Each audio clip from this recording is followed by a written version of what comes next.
ndashima Imana ko Imana yongeye kumbonera umwanya wo kuba mu materaniro. Abandi ntago bari mu materaniro, barakingiranye mu mazu.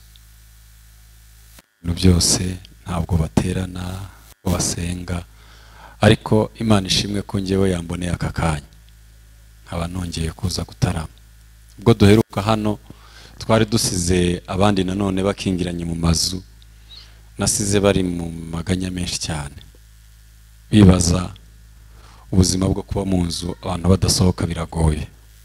Ariko Imana ishimwe ko njyewe yamboneye umwanya kabinza gitaramo. Imana ishimwe.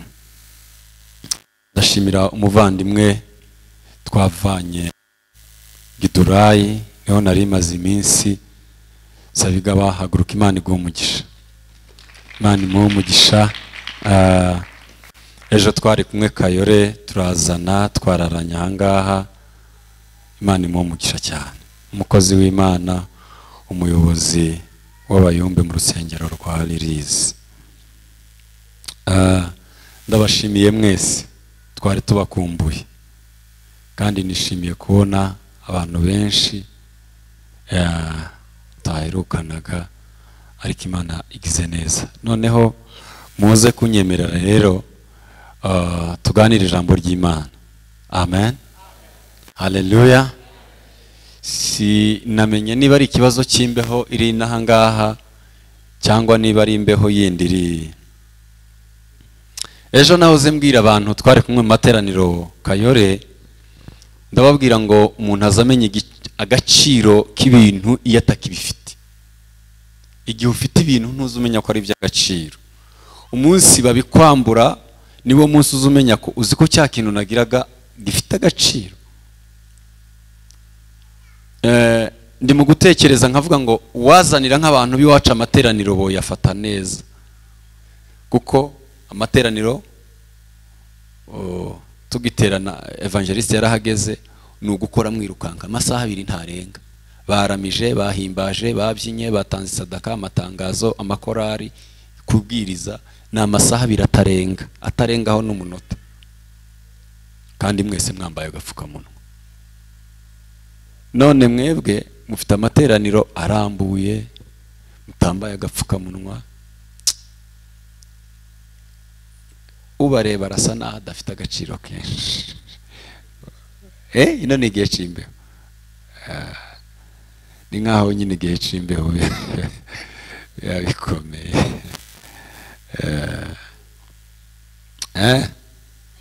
Haleluya. Ariko mu biha agaciro ari ibintu abantu bajyaga bavuga kera, bakavuga ngo hazogera igihe ngo twumvaga ko ari imperuka izaza abantu batakibaho, ngo hazagera igihe ngo abantu ngo babuze abantu gusenga. Ukumva n'ibintu bitazaba. Hazagera igihe babuze abantu gusenga, ukumva n'imperuka izaba mu gihe uzaba utakibaho. Hanyuma tukagira ngo none bazatubuza gusenga ari uko barimo baratubuza kuvuga Kristo. Ukamutekereza ngo none bazagera kwa Paulo bamufate mu ijosi bamubwira no kongere gusenga. Nibyo abantu bajyaga batekereza. None ubu birimo birabaho. Twebwe iwacu turi convinced, kuba convinced, twemezanya n'imitima yacu ko atari ngombwa ko dusenga kubera tutandura corona. Umutima wawe ukabikwemeza kutagomba kujya mu materaniro kugira ngo utandure. Nta wabikujije. Abantu bakabidefanda bakavuga ko kujya mu materaniro aho ahurira abantu benshi abana barandura. Hari abana batemeye kujya mu materaniro, abantu bakuru nta gusuhuzanya, uranyanduza. Amateraniro agahagarara. Isi iri unfair, isi iri injuste. Mwe rero mugifite umwanya, mwe mugifite uburyo, mu biha agaciro kanini cyane. Tuvuge amen. Katuganire ijambo ry'Imana. Nagira ngo tuganire umwanya tari munini kubera cya kibazo. Ntabwo nza gufata umwanya munini. Uyu ni n'umwanya wo gusa naho umuntu abasezera kwari ukubasuhuza. Hano ni muhira, ndi umwana wa Foursquare. Kuza hano rero ngasubirayo ntageze muri Foursquare ntabwo byari gushoboka. Ngendaganira rero nk'umuntu uri iwabo, umuntu uri iwabo mu rusengero iwacu, aha ni iwacu, nubwo byabaye ko ndi umushitsi cyane, ariko naje gusura iwacu mu rugo. Haleluya, haleluya. Nagira ngo tuganire ijambo ry'Imana. Turaganira amagambo avuga ngo kubaho umuntu akora ubushake bw'Imana. Kubaho ukora ubushake bw'Imana. Ndaza kubasaba gukoresha ubwonko cyane kugira ngo twumve iki, kuko ni izingiro, niryo pfundo ripfunditsemo ibyo umuntu ashaka. Izingiro, ipfundo ribamo ibyo umuntu ashaka, riba mu gukora ubushake bw'Imana. Kadusome ijambo ry'Imana. Kadusome ijambo ry'Imana, Matayo 16 murongo 21. Yesu aherako yigisha abigishwa be ko akwiye kujya i Yerusalemu akababazwa uburyo bwinshi n'abakuru n'abatambyi bakuru n'abanditsi, akicwa akazurwa ku munsi wa gatatu.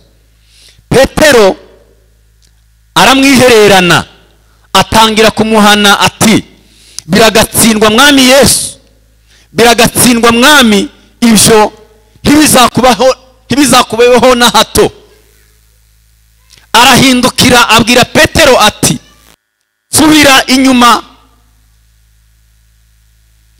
yanjye Satani, umbereye igisitaza, kuko ibyo utekereza atari iby'Imana, ahubwo utekereza iby'abantu. Amen.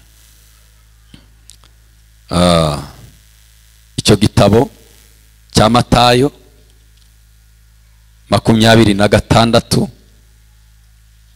umurongo wa 50. Yesu aramubwira ati, mugenzi wanjye kora ikikuzanye. Maze baraza baramusumira Yesu baramufata. Amen. N'aya magambo tugiye kuganira uyu mwanya muto.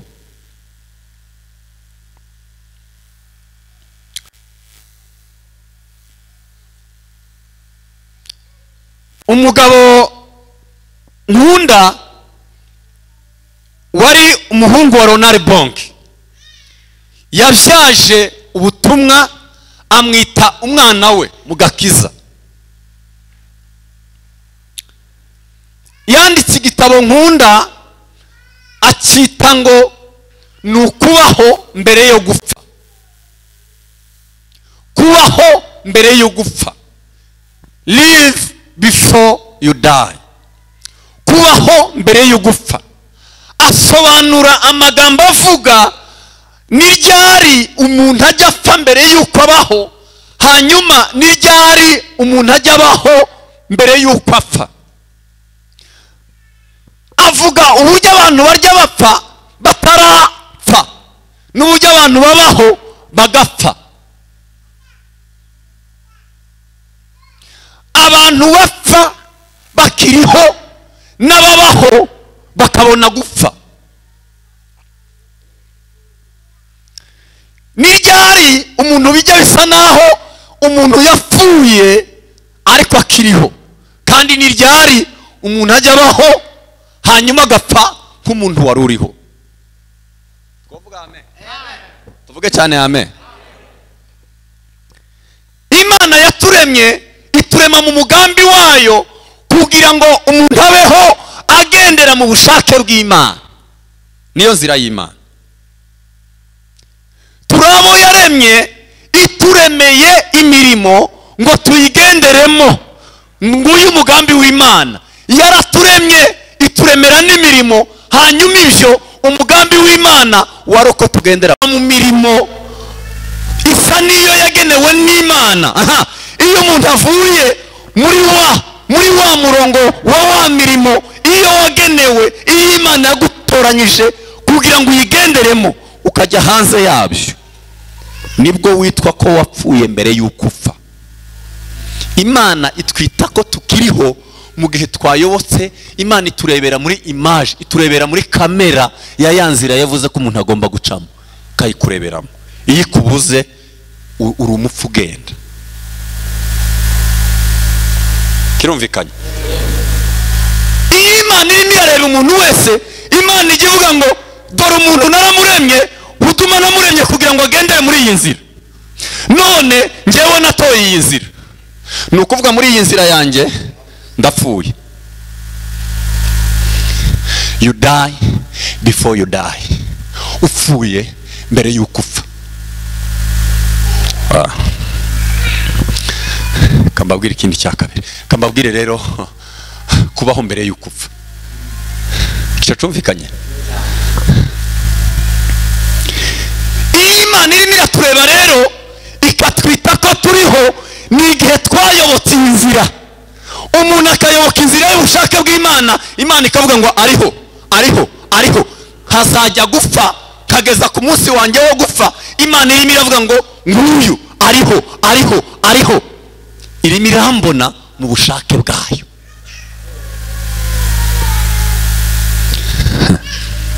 Hari icyo nahishuriwe muri iyi minsi ishize. Mu buzima bwa muntu si ngombwa kandi ngo umuntu apfe ashaje. Ikintu ndagikunda, si ngombwa mu isi ko umuntu apfa ashaje, ariko ni ngombwa ko umuntu apfa ashoje. Yes. Si byiza, si na ngombwa ngo umuntu azapfa afite imyaka 90 ngo umuntu yashaje.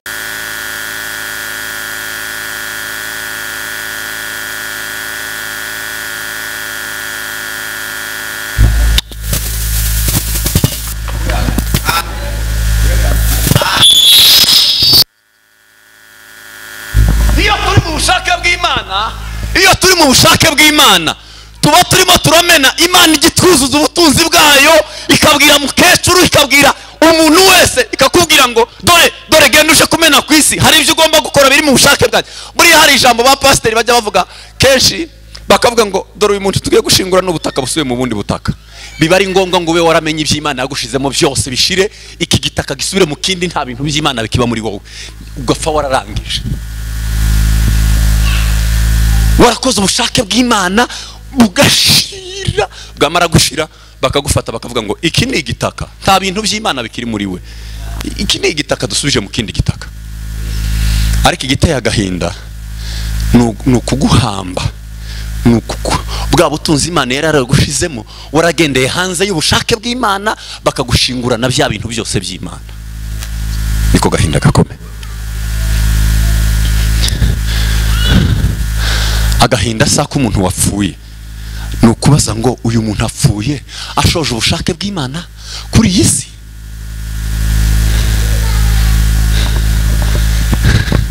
Turi kumwe ba? Twavuga ame? Twazamura amaboko tuvuge cyane haleluya.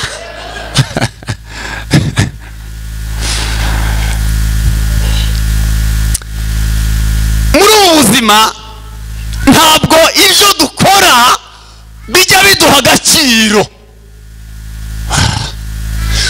Ntabwo ibyo umuntu akorera mu isi bimuha agaciro, ahubwo umuntu azahereza agaciro ibyo akora.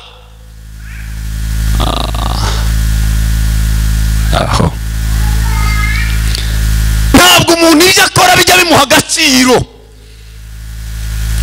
Ndavuga ubushake bw'Imana muri ibi bintu bibiri. Kubaho mu bushake bw'Imana, Imana iradushaka ngo tube, Imana ikadushaka ngo dukore. Ariko ikibanziriza ibyo dukora kibanzirizwa n'ibyo twabaye byo. Ikibanziriza ibyo dukora, gukora ubushake bw'Imana bibanzirizwa no kuba kuba uw'Imana ishaka. Iyo umaze kuba uw'Imana ishaka nibyo biza bigusunika gukora ibyo Imana ishaka, ariko wabanjije kuba uw'Imana ishaka. Hanyuma rero turi kumwe, iyo bibanjije tugakora imirimo yacu ntiyaduha agaciro. Twebwe twabaye ab'Imana ishaka, nitwe tuzadukora rero birya dukoze bikagira agaciro imbere y'Imana. Si ibyo dukora biduha agaciro, ni twebwe duha agaciro ibyo dukora. Yaba byari byumvikanye? Amen. Niki cyo kwitabwaho cyane ni ukuba mbere yo gukora. Yego, nuko mbanza kuba uw'Imana ishaka kugira ngo binshoboze gukora icyo Imana ishaka. Kuko impamvu abantu bagira mekanike, shaka gukora ibintu ntibikunde, ugashiramo mekanike, ugakanika, impamvu imwe nyamukuru nuko tujya dukora tukabishoramo imbaraga tutarabanza kuba uwabaye gukora ubushake bw'Imana biramworohera, kuko abarimo aragaburira umutima we ibyishimo bye. Uwabaye icyo Imana ishaka, iyo twamaze kuba Imana ishaka, imirimo y'ubushake bw'Imana nivyo bigaburira umutima wawe, nivyo byishimo by'umutima wawe. Ariko impamvu umurimo w'Imana bizabiba nko kwatsa moto, abantu bakabakandagira. Kubera iki? Ntiturabe icyo Imana ishaka ngo tube abishimishwa no gukora ibyo Imana ishaka. Ariko ababaye ab'Imana ishaka bazabishimishwa no gukora ibyo Imana ishaka. Ni ukuvuga ibyo mu nzu y'Imana, iby'Imana ni ukugaburira umutima w'ibyishimo. Abikora arimo arahereza umutima we w'ibyishimo. Iyo wamaze kuba gukora iby'Imana uri muri gaburira ibyishimo, ubikora wishimye, ubikora ari ugushakira amahoro umutima wawe. Tuzamura amaboko tuvuge cyane haleluya. Ngo ndimo navuga ngo reka ndebe uyu ni umutima wandi udakeneye ibyishimo. Tawe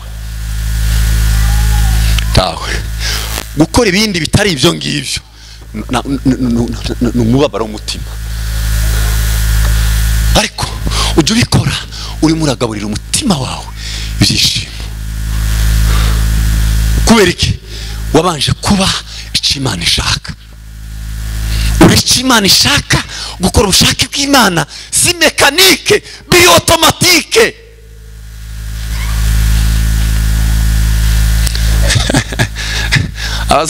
Abazatwara mu modoka barabizi, kuguheza imodoka ari ya Manuel, kanika, kandagira ambriage, ama vitesse ya mbere ya kabiri, na automatique ushiramo gucya kandagira. Biri automatique, ta vitesse uhindura, ta ya mbere ushiramo, ta ya kabiri. Tibigusaba mekanike, ni ibintu bigenda byikora. Twavuga amina, twasubira haleluya. Nizihe nyungu ziri mu gukora ubushake bw'Imana? Inyungu ziba mu gukora ubushake bw'Imana. Iyo dukoze ubushake bw'Imana, ese ubundi kubera iki ntagomba gukora ubushake bwanjye? Why? Kuki ari ngombwa ngo njye gukora ubushake bw'Imana? Iyo nkoze ubushake bw'Imana niki nza gusanga mu bushake bw'Imana?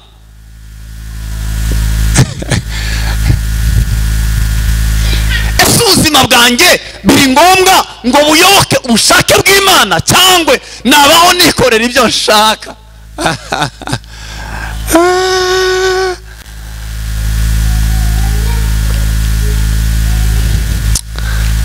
Abahanga bo gushaka ibyo bashaka babishakira mu gushaka kumenya ibyo bashakwaho. Abahishuriwe ibyo bashakwaho nibo babonye ibyo bashaka. Ndabivuga muri aya magambo. Inyungu ikomeye yo guhishurirwa ubushake bw'Imana nuko Imana mu bushake bwayo itugomba ari mu yashize ibyo twebwe dushaka. Ibyo umuntu wese ashaka Imana yabishize mu nzira yawe gukora ubushake bwayo. iyo twihuse mu gukora ubushake bw'Imana tuba turimo turegera bya bindi byacu imitima yacu ishaka byo mu buzima busanzwe. Imana yabwiye Aburahamu 12 mu itangiriro iramubwira ngo Aburahamu usige 3 witabe 7. wowe nuramutse usige 3 uva mu gihugu cyanyu, siga umuryango wanyu, usige bene wanyu. Hanyuma 12 mu itangiriro nza, Bibiliya ivuga zanza 7. Nza guha umugisha, nza umugisha uzakwifuriza umugisha, nza kubereka Aburahamu kwemera gusiga agasanga ubushake bw'Imana yarimo arasanga zanza. Ushaka kugirirwa neza n'Imana ukavuga ngo umugisha Imana integanyirije ubahe, umugisha Imana iduteganyiriza uba mu gusanga no guhishurirwa ubushake icyo Imana igushakaho. Uwinjiye mu bushake bw'Imana yasanzemo ibyo ashaka. Ni inyungu zacu gushaka no kwishurirwa no gushaka cyane ngo tumenye ubushake bw'Imana, kuko ibyo dushaka ni mu Imana yabishize.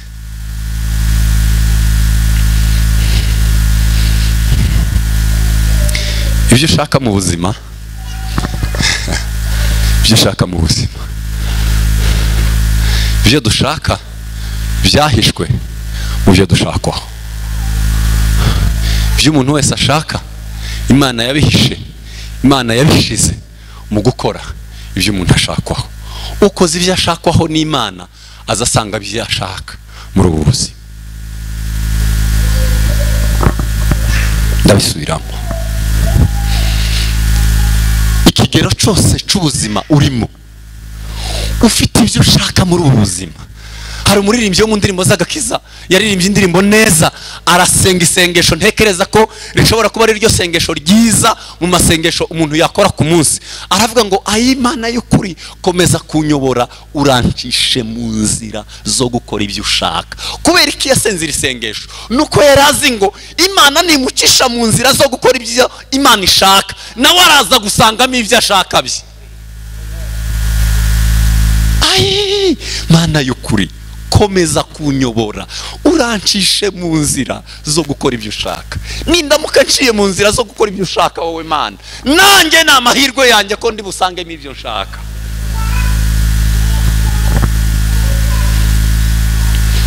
Ubushake bw'Imana cya kabiri narimo sobanura icya mbere. Cya kabiri, ubushake bw'Imana n'ibyishimo by'umutima. Imana yaremye umuntu, imurema umutima ugira ikiza kiwunezeza. None nshobora kubona amafaranga ntazagera ku munezero w'umutima. None nshobora kubona abana ntibaza bagera ku munezero w'umutima, bagira ahandi hantu ibyo byishimo biga ahandi biza bigarukira. Ariko ibyishimo by'umutima ni umutima wakoze icyo waremewe. Iyo wamashinze, iyo wahuye n'icyo waremewe, aribwo bushake bw'Imana, umutima ujya wishima.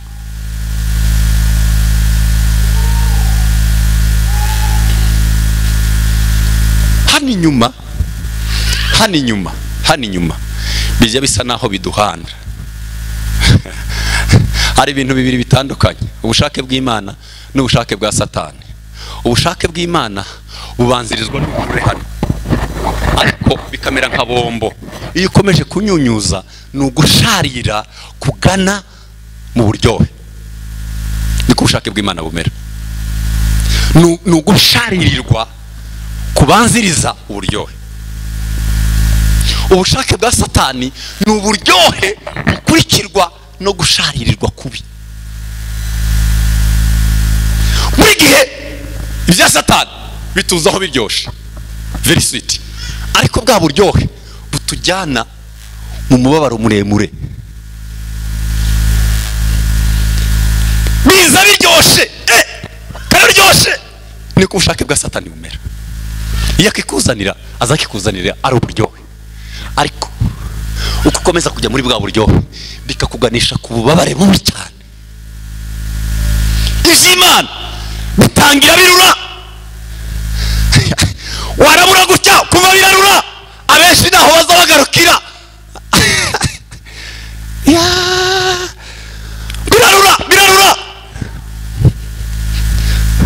guhamagarwa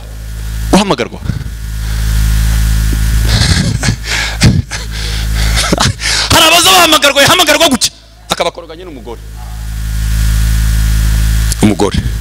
ntambara y'umuhamagaro ya mbere mugore akamakubera ikigeragezo birarura umuryango bakaza bagutuka birarura bitangira birarura izimana ubijyamo birarura ariko buriya burure uza bugenda bugusingiriza uburyohe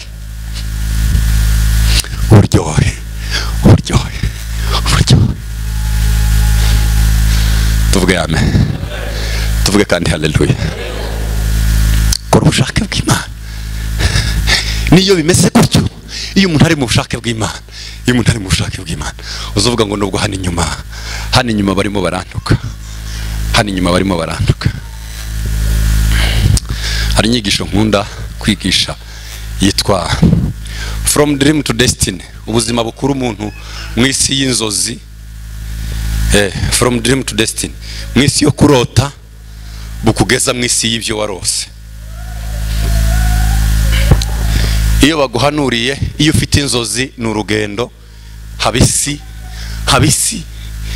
yo kuroteramo, hakaba n'isi y'ibyo warose.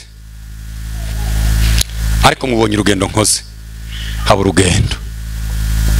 Muri uru rugendo habamo ikigisho cya Yozefu yabaye mu isi yo kurota. Yego, yabaye mu isi yo kurota ari kumwe na se. Iyo babivuga Yozefu yambaye imyenda ine ya Yozefu. Nkunda umwenda wa gatatu cyane. Umwenda wa gatatu witwa umwenda w'igisebe inyuma ariko ngo w'ibyishimo byo mu mutima. Tuvuge amen. Tuvuge cyane haleluya. Umwenda wa gatatu Yozefu yambaye witwa umwenda w'igisebo hano inyuma ariko w'ibyishimo by'imbere. Ni umwenda wa gereza. Bamujyanye muri gereza amaze kwanga gusambana, baramufata bamugishira muri gereza. Ngo bamugeze muri gereza bamuhereza umwambaro wa gereza. Ese turi kumwe bamwambika umwambaro wa gereza. Uriya mwambaro wa gereza abamurebaga inyuma barimo babona ari igisebo, ariko we mu mutima hari ibyishimo ko hari icyo yanesheje. Ni umwenda iyo mu bushake bw'Imana, iyo umuntu arimo arajya mu bushake bw'Imana, hari igihe kigera kwambara umwenda w'igisebo hano inyuma ariko ari ibyishimo byo mu mutima. Mu mutima yazavuga ngo nubwo abandi bajama bakamubwira ngo yogaye ukora mu mutwe neza, baragufuza ngo wanze gusambana, abandi bari mu gutega bagiye gusambana. None wewe wari ubibonye ni nkaho abandi basore baza bamubwira ngo uri igicucusha. Le type ari muri gereza, umureba inyuma ni igisebo ariko imbere ni ibyishimo byo mu mutima ko hari icyo yanesheje. Uyu mwenda ndawukunda, kandi abantu benshi bananiwe kugera ku bushake by'Imana ishaka babitewe no kutemera kwambara umwenda w'igisebo ariko batera ibyishimo byo mu mutima. Kuko dukunda cyane ko hano inyuma badusifu, hano inyuma bavuga ko bimeze neza, utitaye mu mutima. Iwe yaravuze ngo biramaze, hano inyuma ngo museke mwese sebe, ariko mu mutima hari ibyishimo birimo, ndimo ndagana ku bushake bw'Imana.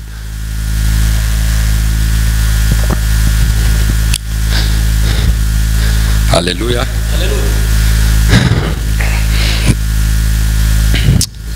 Ubushake bw'Imana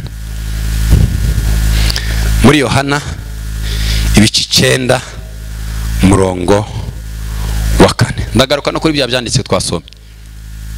Yohana w'ubutumwa ibice 9 umurongo wa 4. Bibiliya iravuga ngo nkwiye gukora imirimo y'uwantumye hakiri ku manywa, bugiye kwira n'igihe umuntu atabasha gukora. Aravuga ngo nkiri mu isi ni umucyo w'isi. Amen. Ndagaruka kuri iri jambo. Yesu amaze gukiza wari impumyi, abigishwa baramubaza. Bamaze kumubaza Yesu arabasubiza. Ubireba yasaga naho yabasubije icyo batamubajije. Baramubaza ngo ese uyu byatewe n'iki? Koma byagenze gute uyu mutipe? Niwe cyangwa n'ababyeyi? Tubwire. Ngo aje kubasubiza amababwira ngo nkwiye gukora umurimo wantumye akiri ku mama. Abaye papa wese, abaye mama, abaye wese, igisubizo cyaro kubabwira ngo nuyu, cyangwe akababwira ngo suyu n'ababyeyi be, cyangwe ni yindi koze. Yesu ntiyigeze ababwira indi koze, yarababwiye ngo nkwiye gukora imirimo y'uwantumye hakiri ku mama. Mwumve ikintu gikomeye. Niba turi kumwe tuvuge amen. Ikintu gikomeye kiba muhana. Iyo tubwiriza abarokore ibyo twamenyereye, tujya tubwira abantu ngo kwiye gukora imirimo kare dore buge ni ngo tuba tuvuga ngo umwijima ugiye kuza, bugiye kwira, nimukore vuba vuba abakristo abaririmbyi dore bugiye kwira. Ese bibe tukagira ngo none cyari kigenderewe nico Yesu yababwiraga ngo no gukora butarira do oya sico icambere ico Yesu yarababwiye kwiye gukora imirimo y'uwantumye. Hanyuma iyo mirimo kamenya ngo ndayikora ryari, ariko ikibanza ni ukumenya ngo imirimo ndimo ndakora niyo nge nitumye cyangwa ni Imana intumye.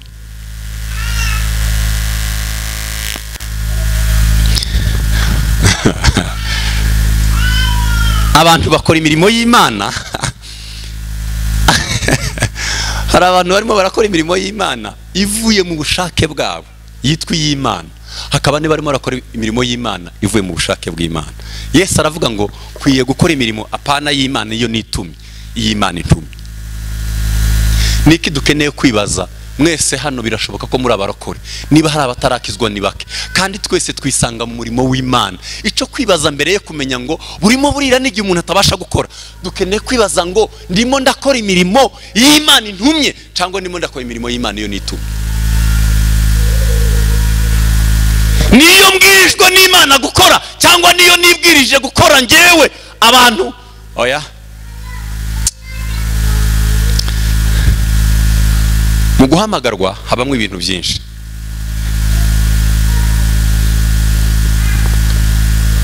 Icyo Yesu yavuze arababwira ngo kwiye gukora imirimo y'uwantumye hakiri ku manywa, ariko imirimo nkora siyo nitumye.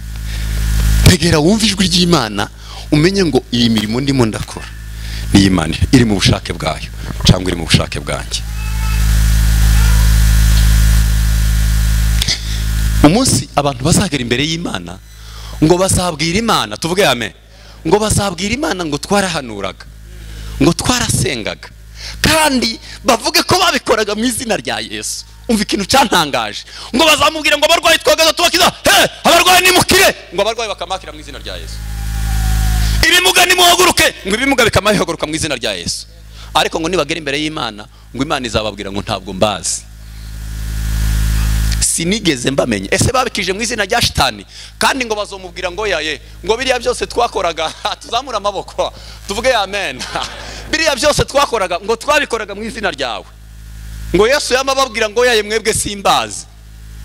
Ibyo dukora tujye tumenya ngo turimo turabikora biri mu bushake bw'Imana cyangwa no bushake bwacu.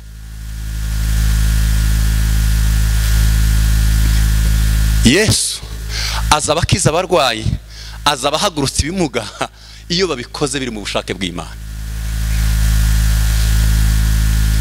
Iyo mirimo wakoreye muri ya nzira nababwiye, iyo mirimo tuyikoreye muri iyi nzira y'ubushake apana bwacu, y'ubushake bw'Imana niyo yandikwa. Ariko imirimo yose y'Imana tuzokorera hanze y'ubushake bwayo ntaho yanditswe, bizovugwa ngo sinigeze kumenya.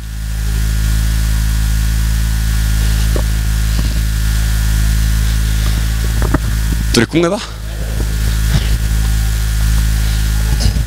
Yesu abwira abigishwa be, arababwira ngo ngiye kujya Yerusalemu, kandi ningera Yerusalemu ndategerejwe, ngiye gupfa, bazamfata banyice, ariko hari n'igihe kandi nzazuka.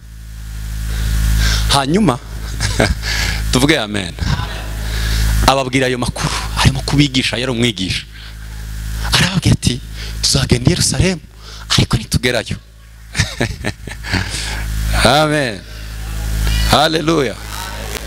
Nitugerayo nzapfa, bazamfata banyishe. Ngwino. Arimo arababwira ayo makuru. Yari afite inshuti yakundaga kumva hafi, Petero ngo aramwegera ngo amujana hiri. Ni Bibiliya yavuze ngo amujyana handi hatari abantu, amuhungisha timu, amujyana hirya kumubwira ibyo bintu uvuze ntikabeho, ibyo bintu uvuye kutubwira hariya n'abandi ntikabeho, urumva ugiye gupfa, ntikabeho, reka ibyo bintu ntikabeho. Ninde waza umuhana? Petero yamujanye hirya, arimo aramubwira ko ibyo bintu bitabaho, ibyo bintu urimo uratubwira.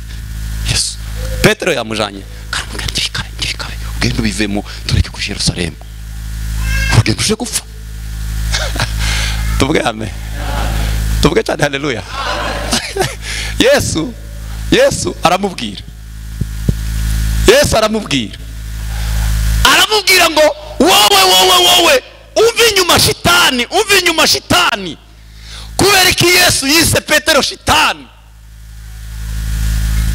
Umugambi wa Yesu wo kuza mu isi kwari ugupfa. None Satani, Petero arimo arahana Yesu ngo amuhungije ubushake. Petero mva inyuma, kuko si ijwi ry'Imana rivugiye muri wowe, kuko ijwi ry'Imana ryari kwemera ko njya gufa. Tuzamura amaboko tuvuge haleluya. Ijwi ry'Imana kwari ukwemera ko mfa. None wowe kurashaka ngo nje hirya y'ubushake bw'Imana. Aho twasomye 26 ngo arangize baragenda iyo bakageraga, ayo makuru murayazi. Yesu Yuda aje kugambana, arababwira ngo muramubona neza, muzi ikimenyetso kiza kubabwira ko ari we. Jewe ndamusoma, turasomana. araza n'igitero, muri ko muramubona, nagera abamuhawera kandi turamusoma. Ariko nkunda Yesu, tubaza tuzamura amaboko tuvuge cyane haleluya. Yesu ngo murangiza aturutse kure, bagiye guhura gute, ngo aragenda ngo agere yamuhobera. Twasomye gute ku murongo wa 50, umurongo wa 26. Yesu aramubwira ngo urakaza neza. Bibiliya y'Icyongereza iravuga ngo my friend. Yesu yita Petero Yuda waje kumugambanira, aramubwira ngo uraho neza my friend, uraho my friend. Tekereza Petero wabaye shitani, ariko Yuda abaye friend. Yuda abaye friend. Uraho nshuti yanje Yuda my friend, nshuti yanje Yuda, uvandimwe Yuda, uraho Yuda. Petero yari shitani, waza ushaka kumwigiza hanze y'ubushake bw'Imana. None Yuda uzanye ubushake bw'Imana ko ngomba gupfa. Yuda nshuti yanje, uraho my friend.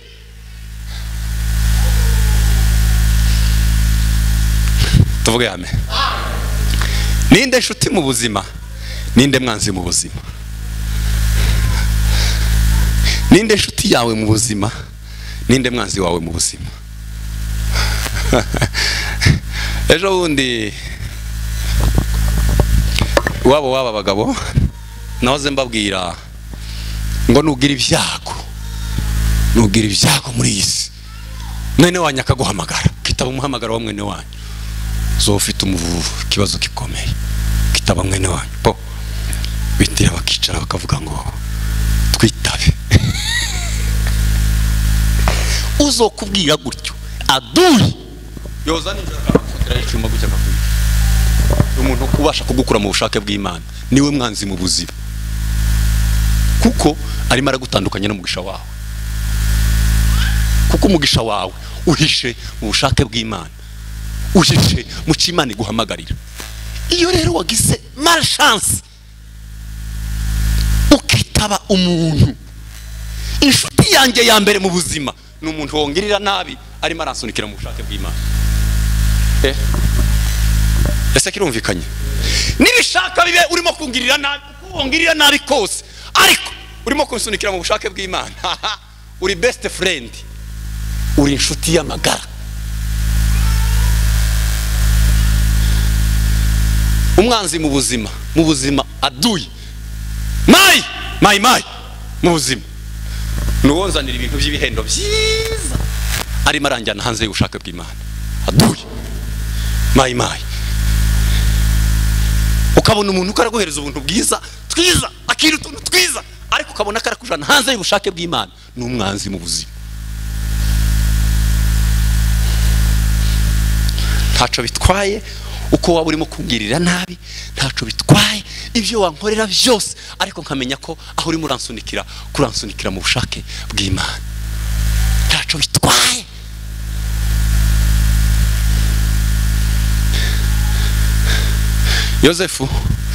Yosefu yabwiye bene wabo.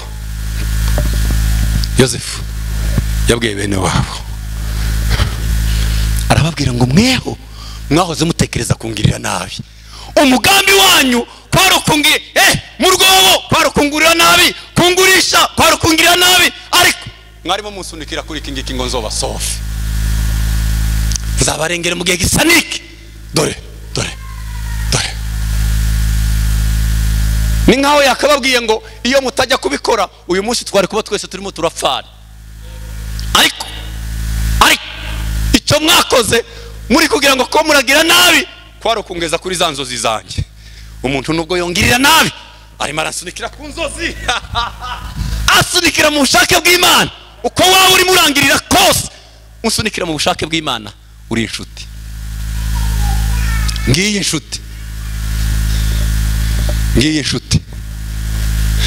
inshuti mu buzima nukora ibyo yakora byose ariko arimo aragusunikira ku bushake bw'Imana. Umwanzi mu buzima nuwaguha ibyiza ariko bigukura mu bushake bw'Imana. Turakora ni bande uyu munsi twagize inshuti? Tekereza mu nshuti zawe umenye ngo abambana nabo, abangendana nabo ni abankurayo cyangwa ni abanjyanayo.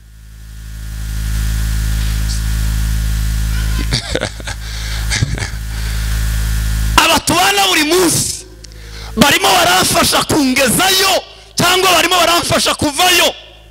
aba uyu murimo ndimo ndakora witwa uw'Imana uri mu bushake bwanjye cyangwa uri mu bushake bw'Imana? Nitumenye ico tuzakira umugisha w'Imana tukiri muri ubu buzima. Imana ibahe umugisha. Amen.